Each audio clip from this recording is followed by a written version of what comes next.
The Venezuelan government denounced attempts by the far-right opposition to initiate a violent escalation in the country. In India, landslides triggered by heavy monsoon rains have killed at least 63 people, and hundreds more are feared to be trapped under mud and debris. In Palestine, the Ministry of Health warned of a polio outbreak in the Gaza Strip. Hello, welcome from the South. I'm Luis Alberto Matos from the teleSUR studios in Havana, Cuba. We begin with the news. The Venezuelan government denounced attempts by the far-right opposition to initiate a violent escalation in the country. The president of the National Assembly, Jorge Rodriguez, reaffirmed that the far-right plan was never electoral, but violent and homicidal. He said so after a wave of attacks that left 23 members of the armed forces injured. Some got shot. Later, President Nicolas Maduro addressed the nation to give an account of the seriousness of the attacks perpetrated by individuals who had been mostly under the influence of drugs and armed at the time of their arrest. Meanwhile, the Attorney General Tarek William Saab delivered a report of those arrested, among them those who set fire to a PSUV headquarters. For his part, the Minister of Defense, Vladimir Padrino, made a call to those used by the far right to generate violence.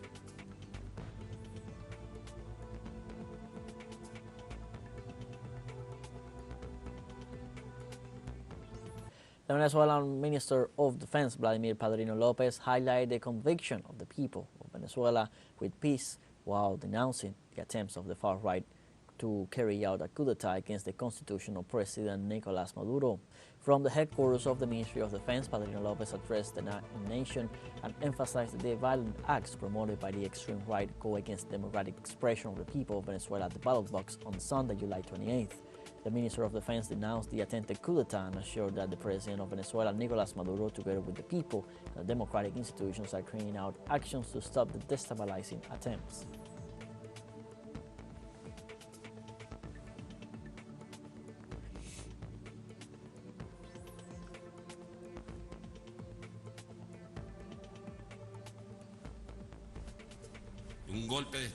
A coup d'etat sponsored and supported by these fascist sectors of the far right, supported of course by the imperialist factors, the US empire and its allies and lackeys and gunmen. A coup d'etat underway, for which the President of the Bolivarian Armed Forces and President Nicolas Maduro held it back again, and along him the people of Venezuela who elected him as president for the next term, and along with him the Bolivarian Armed Forces and all democratic institutions of the Bolivarian Republic of Venezuela. After the National Electoral Council of Venezuela proclaimed and confirmed the re-election of Nicolas Maduro as president of the South American nation, the head of state denounced that the far right is trying to impose a coup d'etat.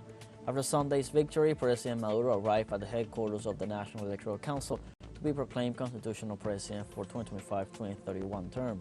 During his speech, the re-elected president of Venezuela warned that the far right is trying to impose a coup d'etat in Venezuela and reiterated his calls to respect the constitution and not to allow hatred, fascism, lies, or manipulation to be imposed in the country.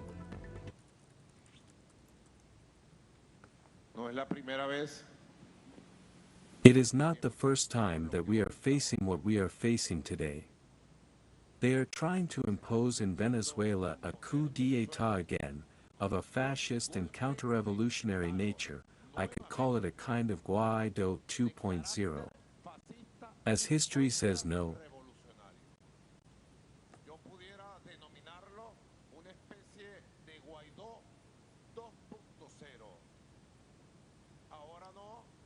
That it presents as a tragedy and then as a comedy. It seems that, as Hegel said, and then Marx popularized it, history presents itself as tragedy first and then repeats itself as comedy. We lived this, we saw this movie, the same movie with a similar script.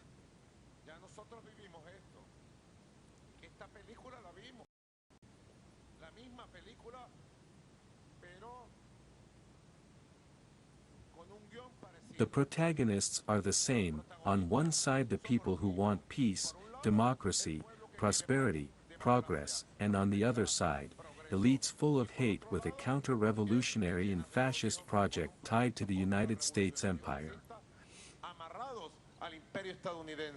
In this context, the president of Venezuela, Nicolás Maduro, affirmed that the pertinent measures are being taken to counteract the violent acts registered in the territory promoted by the sectors of the Venezuelan far-right. We have been following up on all the acts of violence promoted by the extremist right wing. I can tell the people of Venezuela that if they have done damage, we are acting, and with the Civic Military Police Union, we are acting once again. That is why I said we know this story.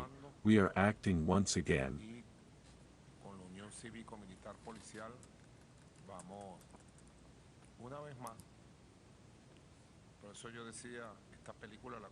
Because we know this modus operandi that has been used for the coup d'état of April 2002, for the first Warimba in February 27, 2004.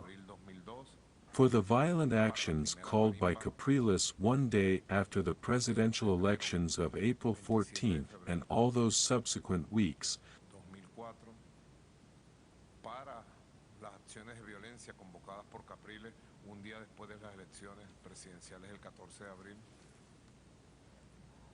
for the Warimba of 2014, which were called the exit, for the Warimbas of 2017.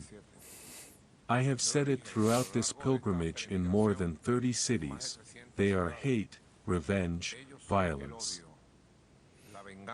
In this context, the president of the National Assembly, Jorge Rodriguez, also denounced the real violent plans of the far-right that are in full development.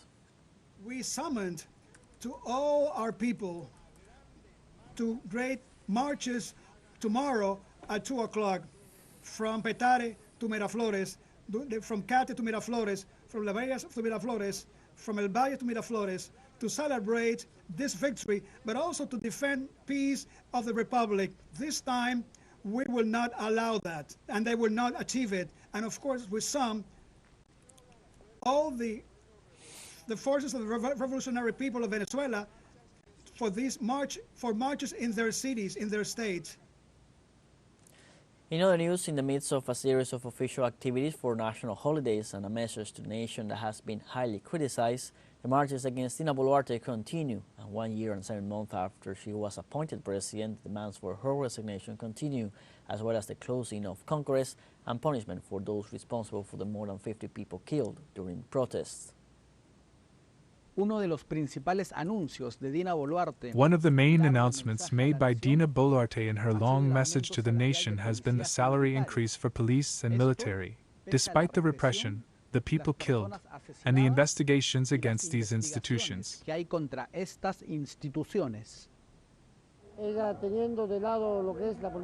She has the backing of the Peruvian National Police, and not only of the police, but also of the entire Joint Command, which is why she will be disbursing large amounts of money, which protects her, and that makes them continue to repress the population, so that the population cannot express their rejection of this government and this Congress. 1 year and 7 months into her administration, Peruvians reject her and continue marching to demand her resignation, the closure of parliament, and justice for those killed during protests. En el caso de Puno, donde nosotros acompañamos, de 20 carpetas. In the case of Puno, where we accompany, out of 20 files there are 4 files that have formalized the preparatory investigation. This is very important. Why? Because in these formalized files those responsible have already been identified. In some the chain of command has been identified and possibly the number of those responsible will increase. In others besides the chain of command, the direct authors of the crimes committed by state agents have been identified for aggravated homicide, serious injuries, minor injuries. De los delitos cometidos por agentes del Estado, por homicidio calificado, lesiones graves, lesiones leves. There has also been criticism that she has announced that she will not privatize water services when in practice this is what her government is seeking to do as part of the implementation of a series of neoliberal policies. She has said that the main objective now is an investment of more than $1.5 billion to deliver 6 drinking water companies, 1 in Chiclayo, my land, 2 Trujillo, 3 Chimbote, 4 Chancay, 5 Ayacucho, and 6 Puerto Maldonado. We in Lambayeque and all the North are saying the privatizations with the concession for 25 years of the public sector to deliver to private companies is really the destruction, not only the public water sector, but the bankruptcy of sovereignty in water matters of the country. The Congress with the lowest approval rating in history is also repudiated and described as part of a mafia coalition that supports Dina Boluarte. We all have to be united to confront this Congress of the Republic. Here are the criminals. Here are the criminals and murderers. Here are immoral, incapable people who are trying to govern. They do not have the support of the people. They are not accepted by the people. That is what we are rejecting. Nothing to celebrate in these national holidays, in times in which the rejection of the political class reigns, and in which issues such as the right to insurgency, to a usurper government, are being debated. Let's take a short break, but remember you can join us on TikTok at teleSUR English, where you'll find news in different formats, news updates, and much more. We'll be right back after the break.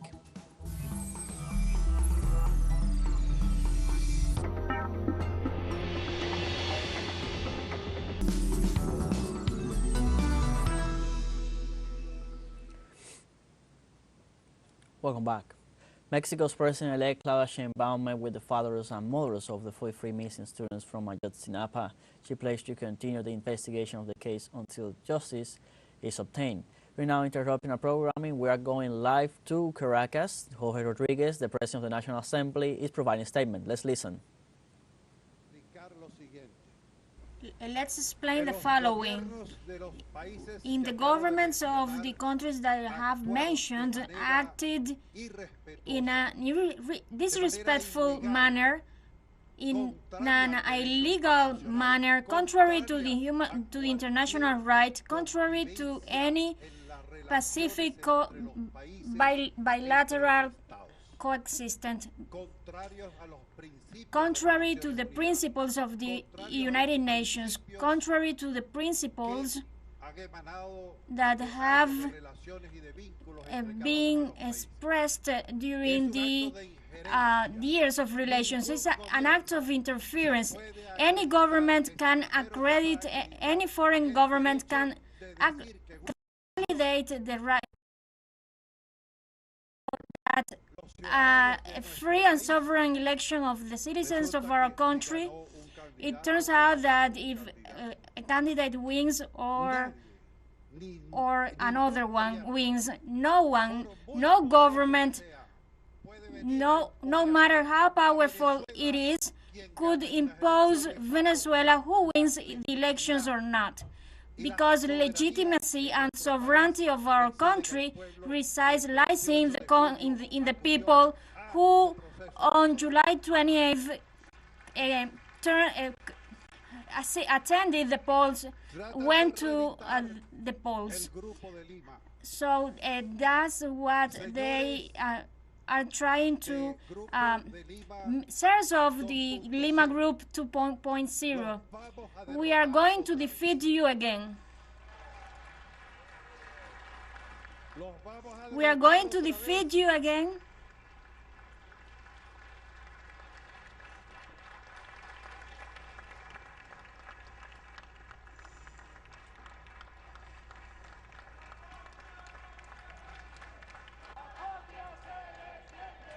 Homeland is, we will defend our homeland. We won't sell our homeland. The homeland is defended and not sold. Okay, you've got the floor, legislator. President of the Parliament, I just want to end my speech by telling and putting on the scenario of policy on that we have received the support, the backup of our national electoral country, of our elections, and of President Nicolas Maduro's, the support of our friendly countries, because Venezuela is not alone. Venezuela counts on the support of the nations of the world. So we were listening to legislator Roy Daza in this ordinary session in the framework. Would anyone wants to okay, it's going to be closed, the session. And I'm going to first project.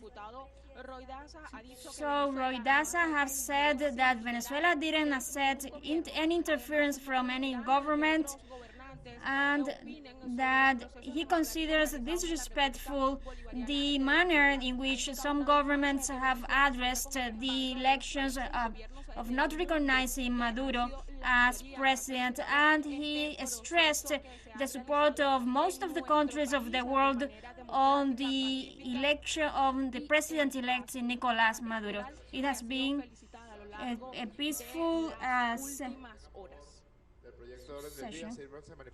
Well, so now it's the order of the day has been approved. Project of agreement in recognizing the elections on July 28th. According to what's seen in Article 111, this.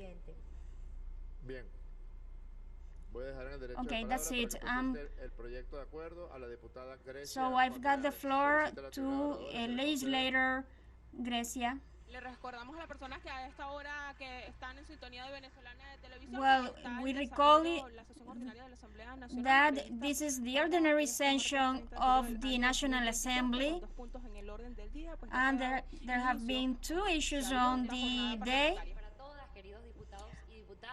Dear legislators, greetings to our dear President of the National Assembly, Jorge Rodriguez, and our Vice President and our second Vice President. Well, undoubtedly, I am honored to be able to present this agreement that speaks about democracy, Venezuelan democracy, that speaks about what we have built with a lot of effort for over 200 years, and we are all aware that in the latest 25 years it has been thanks to our Bolivarian constitution, in which we addressed participative democracy, and in which the people, as Venezuelans, we understood what it implies democracy. That's why I am honored to present this agreement. It is not a coincidence that in different times, countries of the world and international organizations, international entities have been referring to the process, to the electoral system as one of.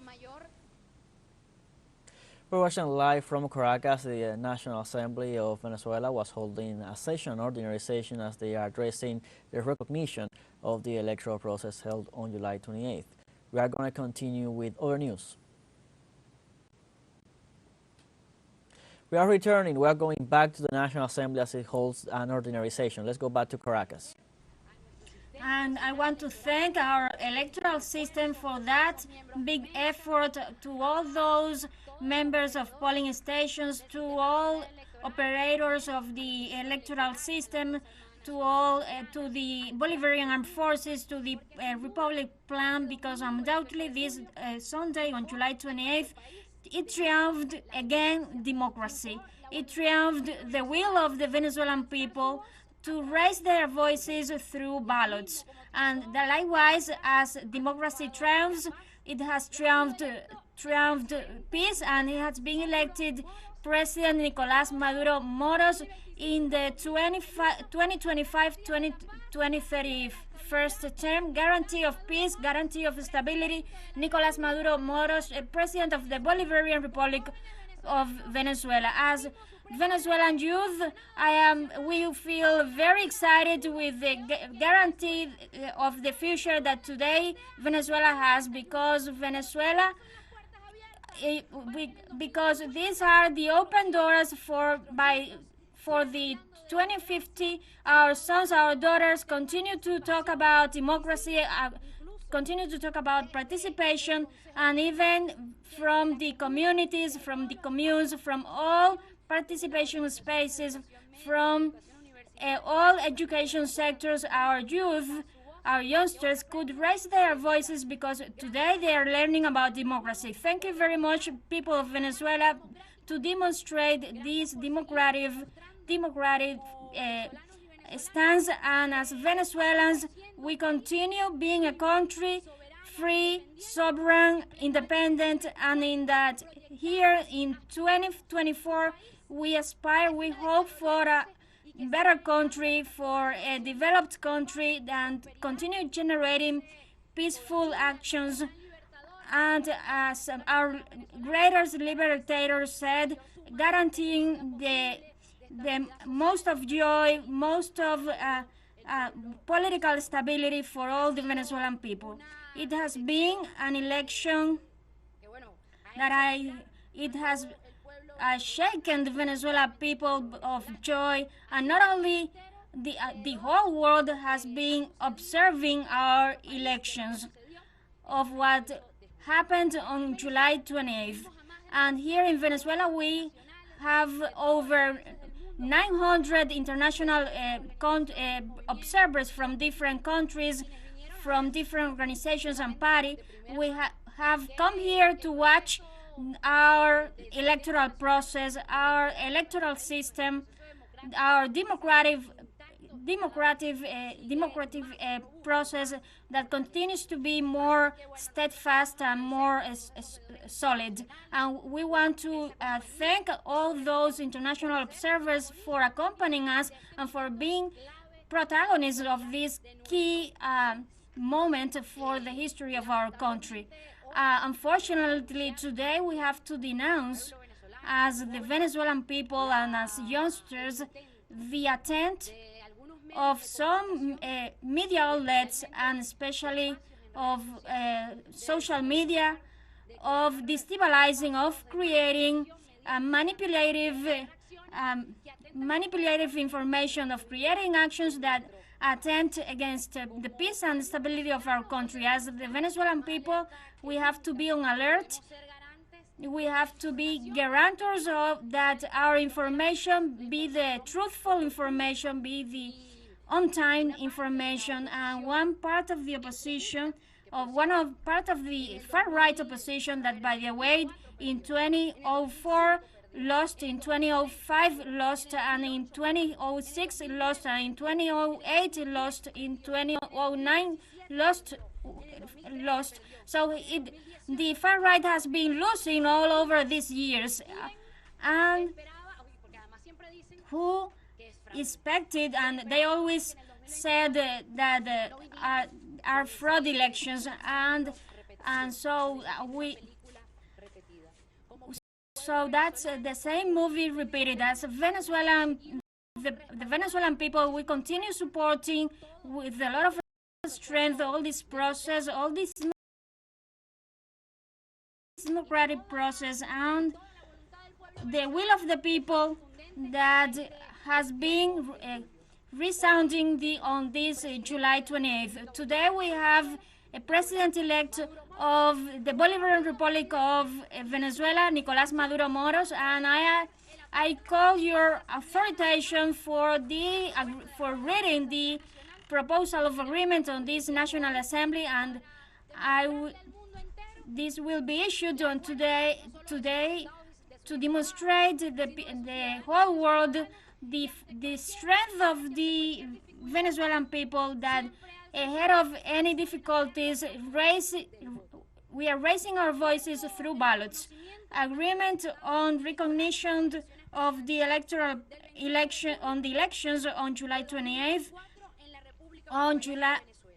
2024. Considering that on July 28th, 2024, the National Electoral Council issued its first bulletin, highlighting that the turnout was 59% of the electorate, resulting as winner Nicolás Maduro Moros, who obtained 51.2%. That's why he wins the president. And considering that voters nationwide and outside have, and likewise it counted with the accompanying of international observers, among them the Carter Center and the group of experts of the United Nations. Taking into account the Venezuelan people preferred peace, tranquility, and the welfare ahead of